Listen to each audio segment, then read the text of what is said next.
Hi there, plant people. We are back with part 2. This pruning of the tabletop pine will actually be a 3-part series because there's so much going on that we want to do just an in-between and then a wrap-up. So here is part 2.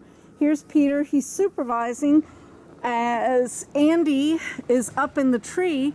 If you all have seen part 1, you'll definitely be able to notice a major difference in the tree.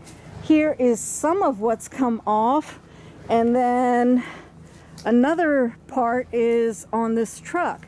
So now we're going to have Peter talking about what he and Andy are doing.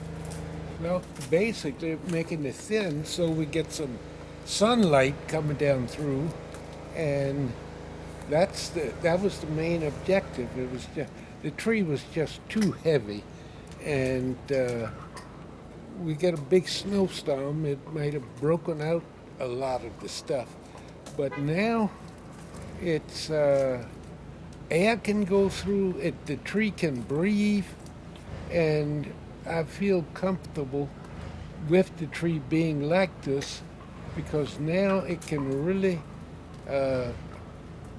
grow and look like something again. It has gotten kind of wild, and I was kind of disturbed. I mean, it's your mom's favorite tree, one that she likes, so I want to keep it as healthy as I possibly can Now, for her sake. This is actually a red pine, and Andy was mentioning that something when you're pruning is you want to look at clusters of 3. Yes. In other words, if you get 3 coming out at one spot, you want to eliminate All 3 or just 1 or 2? 2, preferably, and have the 1, because if you do 2, it's going to develop a thick area. Okay. Okay, but if you got 1, then the tree will more than likely start budding back some. Okay. And with this tree, is one of the characteristics forming like a pad? I mean, it's called Tabletop. Okay. Tabletop. It's actually sold, and that's part of the name, is tabletop pine. It's commonly referred to as a tabletop. Okay. I'm going to go in so everyone can see some of the bark, which Jamal was pointing out as being really unique in that it is very flaky. So as you can see, this bark forms flakes, which is really nice. And we'll pan out a little. And there's Andy, balanced very well.